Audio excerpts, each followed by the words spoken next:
নমস্কার, কেমন আছেন সবাই? ডেইলি টাইপ ডায়েরিজের নতুন একটা ব্লগে সবাইকে স্বাগতম। দেখো, সকাল হয়ে গেছে। সকালে আজকে রান্নাঘর থেকে ব্লগটা আরম্ভ করছি, কারণ আজকে আর তোমাদের সাথে মোছা বা ঘর ঝাঁট দেওয়া এগুলো আর শেয়ার করতে পারলাম না। খুব দেরি হয়ে গেছে, উঠে একদম রান্নাঘর থেকে স্টার্ট করলাম। তো যাই হোক, দেখো স্নান টান করে এসে একদম রেডি হয়ে গেছি প্রত্যেক দিনের মতোই। যাচ্ছি পড়াতে। তো আমি জেনারেলি সকালে পড়াতে যাই না, তো আমার সন্ধ্যেবেলার দিকেই পড়ানো থাকে।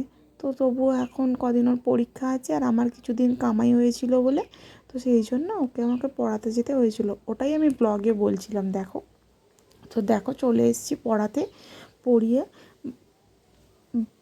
বাড়ি চলে এসেছিলাম। না, হ্যাঁ বাড়ি চলে এসেছিলাম। এসে একটু যোগা করছিলাম, যেহেতু সকালে টাইম পাইনি। তো পুজো আসছে, নিজেকে তো একটু সুন্দর দেখাতেই হবে। তো যাই হোক, একটু কার্ডিও করে নিচ্ছিলাম। তো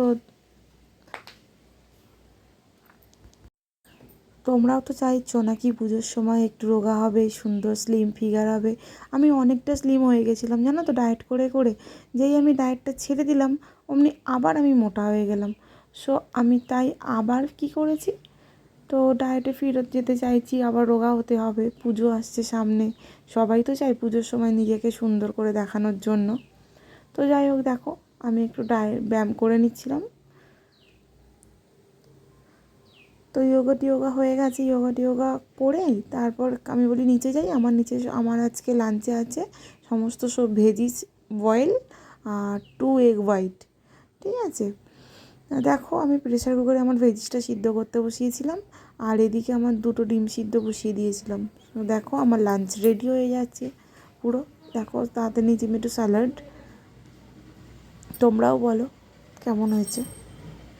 লাঞ্চের পর থেকে তেমন কিছু করিও নি আর শ্যুটও করা হয়নি। তো রাত্রিবেলা শ্যুট করেছিলাম, খেয়েছিলাম পাস্তা। দেখো পাস্তা বানিয়েছিলাম। যদি ভিডিওটা ভালো লেগে থাকে please do like share and subscribe. দেখলে প্লিজ ফলো করে দিও।